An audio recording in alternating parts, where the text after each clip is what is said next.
President Trump purges his ranks and exerts his power. We're draining the swamp. I just never knew how deep the swamp was.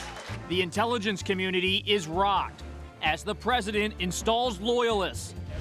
And the Justice Department faces new pressure as pardons are issued. I'm actually the chief law enforcement officer of the country. And loom. Roger has a very good chance of exoneration, in my opinion. In Las Vegas, the gloves come off as Mayor Bloomberg takes the stage. Democrats take a huge risk if we just substitute one arrogant billionaire for another. And Senator Sanders rises. The best-known socialist in the country happens to be a millionaire with 3 houses. Next. This is Washington Week. Once again from Washington, moderator Robert Costa. Good evening. We begin tonight with this week's explosive developments as President Trump overhauls his national security team and clashes with his own officials. The New York Times reported on Thursday that the president, just weeks after his acquittal in the Senate, remains furious and still believes the intelligence community's, quote, assessment of Russia's 2016 interference is the work of a deep state conspiracy intent on undermining the validity of his election. And when Mr. Trump heard that intelligence officials warned House lawmakers last week that Russia was interfering in the 2020 campaign to try to get him reelected, he berated Joseph Maguire, the outgoing acting director of national intelligence, for allowing the briefing to take place and fumed that Democrats would use it against him. The president's anger is the driving force behind a flurry of moves that have upended this administration, including tapping a loyalist, Richard Grenell, the ambassador to Germany, to replace Mr. Maguire. This all comes amid other expressions of executive power, from the president urging the attorney general to clean house to his issuing of a number of pardons. And joining us tonight is Elisabeth Bumiller, assistant managing editor and Washington bureau chief for the New York Times, Shannon Pettypiece, senior White House reporter for NBC News Digital, Jonathan Swan, national political reporter for Axios, and joining us from New York is Michael Schmidt, Washington correspondent for the New York Times. Michael, we'll begin with you. This purge inside the intelligence apparatus and the administration, based on your reporting, what is going on and what's next? Well, the president is obviously very upset about anything that ties the upcoming election and Russia's help to him. But this is a story that we've seen before, a story that dates back to 2016.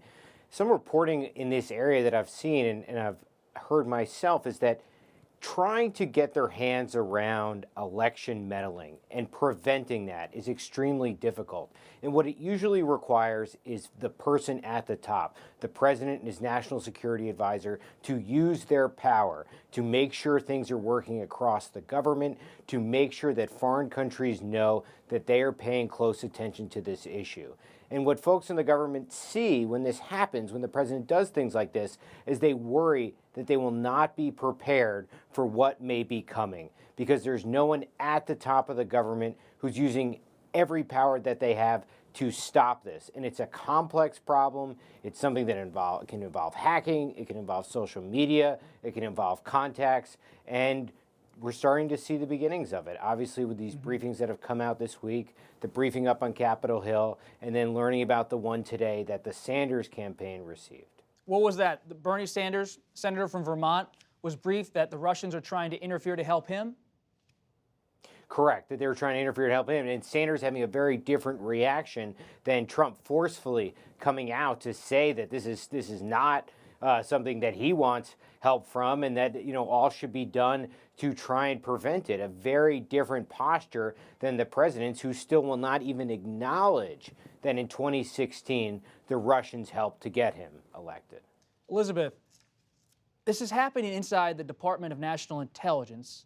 At the same time, there is an upheaval across this administration. What can you share about what the New York Times has learned about what's happening at the Pentagon and other agencies? Well, it's basically Trump is going after what he perceives as his enemies in the deep state, across the national security apparatus of this government. For example, the number 3 at the Pentagon was let go this week, a very important position, policy planning. There is an uproar at the State Department. The number 2 at the State Department, who was just sent in, who's sort of a classic garden variety Republican from an earlier era. The question is whether he can quell a simmering revolt at the State Department. There's an uproar at the Department of Justice about Trump's tweets and about whether or not Barr is really standing up for the Department of Justice or whether he's protecting Trump. At the Director of National Intelligence, where Rick Grinnell just started yesterday, the number 2 there has been fired and let go. And I'm out of agencies. Let's see, what have I lost? There's a story on A1, on A5, on A7. Right. So basically what we're seeing is a pattern here. And interestingly enough, Trump, who denounced this information that the Russians were trying to help him in 2020, he sees this as enemies everywhere. He feels, and from his point of view, that the Mueller report is over, impeachment is over, and he thought he had put to rest this idea that the Russians had helped get him elected in 2016. But now it's coming back again. Jonathan, I've been fascinated by your reporting at Axios because you've painted a portrait of the president having his own fingerprints on so many of these personnel moves, including installing a longtime loyalist, Johnny McEntee, his former personal aide, to now run personnel inside the White House. Who is Johnny McEntee, and why does this matter?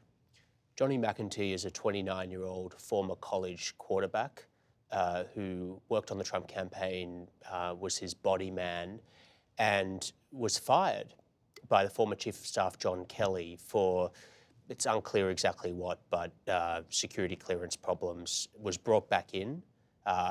Jared Kushner played a role in that. Trump brought him back in, and he's now elevated him to run the presidential personnel office. He has given Johnny a pretty clear brief. He said he wants him to get rid of the quote-unquote bad people. And he said he's fed up with it. He's fed up with these people staying in these jobs, and he wants it done quickly. So on Thursday evening, this week, Thursday afternoon, Johnny McEntee summoned White House liaisons from each cabinet agency to a meeting in the White House. He sat them down. It was an introductory meeting, and he said, we need to know who the never-Trumpers are among the political appointees across agencies. He wants names. And he said, we're going to stop promoting them. We're going to stop letting them move laterally across agencies. He foreshadowed sweeping personnel changes across government. He did say that some might have to wait until after the election. But the clear message was, we need to know who these people are, we need lists of names, and we need to deal with this problem. As this purge unfolds, Shannon, is the president or any of his top advisors getting pushback from Republicans or Democrats on Capitol Hill? His allies only seem to be encouraging him, and he's getting a resounding applause for a lot of these activities. For example, where this began with the firing of Lieutenant Colonel Vindman, a lot of people's jaw dropped to see a key witness in the investigation escorted out of the White House. But to the president's allies and his advisors, they were applauding him. There is a sense that impeachment pulled back the curtain on these quote-unquote snakes, is what his allies refer to some of these people as. He's pulled back the curtain on the dissent within this administration, and that now that impeachment has passed them, like within 24 hours of impeachment being passed them, it was time to stamp out the snakes, to go after the deep state. And really the paranoia that we saw in the first year about dissenting forces being around him is still here 3 years later. I think that's kind of what seems to be amazing about this. It's like we're back in year one. To be clear, most of these are people Trump hired. This is not the deep state. Johnny McEntee has no ability to fire career officials. This is political appointees that Trump agreed to, that in many cases were put there by the cabinet secretaries that he appointed over the objections of people at PPO. But Trump is convinced that these agencies are populated by people that he hired who are deep state. Mike, any thoughts on what you've just heard here from the table about what your notebook has on the president's motivations and his next steps? I guess I'm struck by the fact that it's a news story, but it's not really a news story. It's the same things that he's been complaining about since before he came into office. It's the same accusations that the government is out to get him. Now he is at the top of the government and still claiming that people within it are trying to hurt him. What I wonder is how this will translate into his reelection. He did a very effective job in 2016 in running against Washington. And could he get away again after 4 years as president, running against Washington again and running against the executive branch and the people in it who he says he needs to continue to get rid of? I don't know, but it seems like a familiar theme. I just want to say it's a little different this time. This seems much more like a vendetta. This is getting his enemies. It's different. It's not just running against the bureaucracy that's too big and bloated. This is running against people who are disloyal. It's something we've actually haven't seen in a long, long time. And this week, President Trump also flexed his power over the Justice Department, issuing pardons to white-collar criminals, former Illinois Governor Rod Blagojevich and Michael Milken, the former junk bond king, among others. Another pardon possibly looms for Roger Stone, the president's longtime political advisor. Mr. Trump was outspoken about the department's initial sentencing recommendation for Stone, who was convicted of lying to Congress and witness tampering. And on Thursday, Stone was sentenced to just over 3 years in prison, much lighter than the 7 to 9 years originally proposed. The judge in the case, Amy Berman Jackson, said Stone, quote, was not prosecuted for standing up for the president. He was prosecuted for covering up for the president. And she went on to say, quote, the truth still exists and the truth still matters. Jonathan, based on your reporting, where is Attorney General William Barr at this moment in terms of his relationship to President Trump? Is he on his way out the door or not? I spoke to someone who knows, literally 2 hours ago, who knows him very well, and they do not get the sense he's on the way out the door, but they said that perhaps the half-life has shrunken a little bit. It got pretty tenuous this week. I don't think that was total spin, the idea that he was considering resigning. I do believe that he was really questioning, based on my reporting and the people I spoke to inside the White House and inside the agency. But basically, he's in a situation where he's under so much pressure because Trump wants results. And in Trump's mind, results is really getting some of these people indicted. I mean, Trump was really irritated that Andrew McCabe, the former FBI deputy, was not, locked up. Trump is now putting a whole lot of pressure on the Durham report, which is the investigation of the origins of the Russia investigation. If that report turns out to not be a blockbuster, there's going to be huge pressure on Barr. What's driving the pardons? Well, in this latest batch of pardons, it is the recommendations of President Trump's friends and allies who have been asking Trump to pardon a lot of these individuals. If you actually look at the pardon announcement this week, so Ron Blagojevich, Bernie Kerik, Mike Milken, they are all white-collar criminals, so they all have that in common. But the White House actually listed people who have gone to the president asking the president to pardon these people. In a lot of cases, those people who've asked for the recommendations are some of Trump's biggest donors. Sheldon Adelson was one of those. Rudy Giuliani, one of his closest advisors, had advocated for some of these people. So, President Trump sees he has this ability to put his finger on the scale of justice. So as he is frustrated in other areas where he cannot carry out indictments, he does have this ability here with the power of the pardon. Mike, you've covered Judge Berman Jackson throughout the Russia investigation. You heard her statements. Based on your reporting, what's the view inside DOJ as the president personally intervenes? Well, I think that folks, obviously, as we've seen, are very concerned, but there are signs to others that things are not completely out of control. We had the announcement this week that there will not be a prosecution of Andrew McCabe, someone the president, as Jonathan was pointing out, desperately wants, to be thrown behind bars for a slew of different things. And that is a line that a lot of folks have looked towards. What happens in terms of prosecutions, the real enemies? Now, we know that some of these folks have been investigated because the president wanted them looked at, but will it ever go beyond that point? This week we didn't see that, but as we've seen before, there are other investigations that are looking at leaks and such, and these things the president is counting on and does think would be a good way at striking back at his enemies. But Barr has not crossed that line yet, and I can't believe Trump is happy with that. Elisabeth, when you step back as an editor and running the Washington bureau of the New York Times, how do you pull all these threads together, and what does it all tell you about how the president is testing the presidency?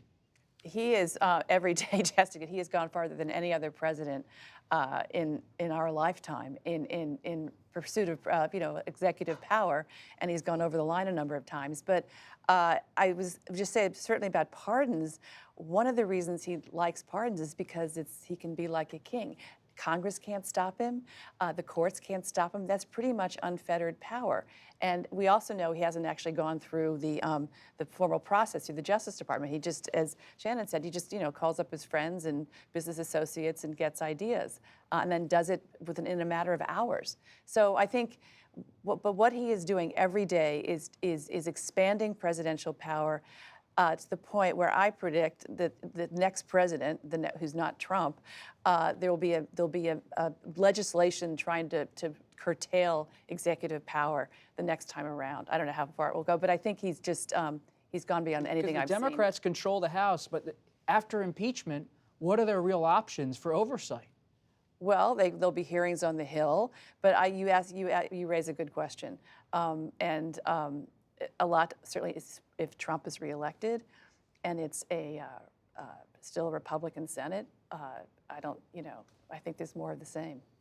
Michael Schmidt up in New York, our friend. Thanks for joining us on a Friday night from the New York Times. Appreciate it. Thank you. Thanks for having me. Let's turn now to 2020 because Democrats nationally are grappling with their party's unsettled presidential field, and Saturday's caucuses in Nevada could provide some clarity. Days after former New York Mayor Michael Bloomberg made his debut on the debate stage. In Las Vegas, Bloomberg was under attack from the start. The mayor has to stand on his record. He has gotten some number of women, dozens, who knows, to sign non-disclosure agreements, both for sexual harassment and for gender discrimination in the workplace. So, Mr. Mayor, are you willing to release all of those women from those non-disclosure agreements so we can hear their side of the story? We have a grotesque and immoral distribution of wealth and income. Mike Bloomberg owns more wealth than the bottom 125 million Americans. That's wrong. That's immoral. We shouldn't have to choose between one candidate who wants to burn this party down and another candidate who wants to buy this party out. I can't think of ways that would make it easier for Donald Trump to get reelected than listening to this conversation. Joining us from Las Vegas, where she has been reporting all week, is Laura Barron-Lopez, national political reporter for Politico. Laura, thanks so much for being here. Appreciate it. Thanks for having me. I know you could be doing other things on Friday night in Las Vegas, so to be on Washington Week, it means a lot. What does it tell you that Michael Bloomberg on Friday decided to now release women who have non-disclosure agreements with him to now speak up publicly if they choose to do so? Well, it shows that this pressure that mounted on him from earlier this week, starting before the debate, actually, because Elizabeth Warren had called for him to release women from those NDAs even prior to the debate, slightly telecasting that she may bring that up, and she indeed did, repeatedly standing side by side with him on that debate stage. Former Vice President Joe Biden also earlier today added to that pressure. So it shows that Bloomberg is getting more and more scrutiny now that he is considered in the top tier of candidates, even though no votes have been cast for him, simply because he is spending an exorbitant amount of money in the Super Tuesday states, and a number of campaigns see him as a serious threat in those states. Laura, you've been doing a lot of reporting on the ground in Nevada, Latino voters in that state, the union worker. Is Senator Sanders, who's now leading in national polls and rising in national polls, poised to win there in the caucuses? Yes, the entire sense on the ground is that Sanders is far and away the leading candidate in Nevada and that he has strong support among Latino voters. The question is how many turn out in a caucus, because a caucus is far more detailed and takes up a lot more time than just going to cast your ballot in a typical primary. So it'll be important to watch those numbers to see how many actually turn out and how many turn out for Sanders. He has spent, his campaign says that they've spent millions on Latino outreach alone in Nevada. They're also spending a lot in states like California and in Texas to turn out Latinos. The race for second is really the big deal here. Who is going to get that slot? And Joe Biden's campaign is projecting that he'll get it. But I was just talking to a Nevada Democrat who's well connected, who said not to sleep on Pete Buttigieg because he appears to be really hitting the pavement in the rural parts of the state, and that could prove pivotal for him. Shannon, what about, stay with us, Laura, but what about Senator Warren? She took on Mayor Bloomberg. Is it too late for a revival? Well, I don't think it's necessarily too late for anybody. It'll be too late in about 2 weeks. But yeah, she certainly has, could carve out a second lane for herself. But the Bernie Sanders coalition wing or whatever seems to be really solidifying behind him. And of course, that's so much where her support was coming from. As people had questions about Sanders, they went over and gave Warren another look. And as we've seen the Biden supporters drop off, they have not gone to her. You can see them going to Sanders or going to Bloomberg. So I'm not sure where she really picks up support. And I think in that last debate, the takeaway, at least the takeaway I heard from a lot of people, is that she was more like an attack heat-seeking missile rather than doing any favors for herself and building herself up too much as a candidate. But we'll see. I mean, anything can happen at this point. Bloomberg, you've covered City Hall in New York. Can he come back from this? Well, he's got to have a better performance in the next debate. That's for certain. I think his performance, even his advisors were taken aback by how poorly he performed. I think in the second, yes, he can. I mean, he could come back, but I think he has to have a strong debate performance. Although, the money goes a long way. He certainly looks very good in his ads. But there's a difference when he gets on stage. I think that. I think he was better in the second part of the debate. He was more like himself when he was asked, should you have made all that money? I think it was a good answer. Yes. What was he supposed to say? No, I feel bad about that. And I think if you're an ordinary American watching, you would think that seems to be the right answer. What's the White House's view of Senator Sanders and his ascendancy? They want to run against him. Really? Yeah, they do. There are some people who have a view of, be careful what you wish for. And I've heard that line a few times from people in there, just because it's such a divided country. An outsider versus an outsider. Right. It was Sanders versus Trump. He's got real energy behind him, and he can appeal to some of the same voters as Trump. But the predominant view that I find talking to people in the campaign and in the White House is they want to label whoever they run against as a socialist. They're going to do it anyway. If Joe Biden happened to be the nominee, they would call him a socialist. I've been told that. But Bernie calls himself a socialist, so it actually makes it much easier to do that. And they want to make the campaign capitalism versus socialism and go to these women in the suburbs who the Democrats managed to win over in 2018 and go back to them and say, you really want to risk it on Bernie Sanders? And then is when the money starts piling in and they start to try and win back the House, go down ticket. I do think that careful what you wish for, though, is real with Sanders. And I think they see more strengths in Sanders than they do in other candidates, though, as well. Like, while they may see his policies as completely toxic and unappealing to most Americans, at least that's the Trump campaign's assessment, they see him as authentic. He has a likability factor. He has a loyal base that will stick with him, even if he has a heart attack. And those are Trump's strengths, and they see those in Sanders. So I think he is still a little bit of a wild card, and he could reshape the map in some ways that they're not used to, putting places like, for example, like Texas in play. Laura, final thoughts out there in Las Vegas as you look ahead to tomorrow. Where are you going to be, and what's on your to-do list as a reporter? Well, I'll be in a caucus site in the surrounding Las Vegas area in Henderson. And I'm going to be looking forward to see how well this caucus runs. Of course, they're a little bit on edge after Iowa. They did scrap two apps that they were planning on using. They're using Google Forms now on iPads. There's been some concern about the lack of training on those. Nevada Democrats say they've been working around the clock to make sure that there are no issues. They have a two-step voter verification process. So no matter what, they are going to be calculating the vote totals manually.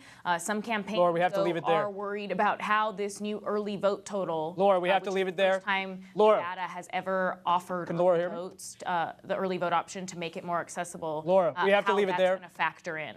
Laura, I really appreciate it. We're going to be following your reporting the whole time. Thanks so much for joining us from Las Vegas.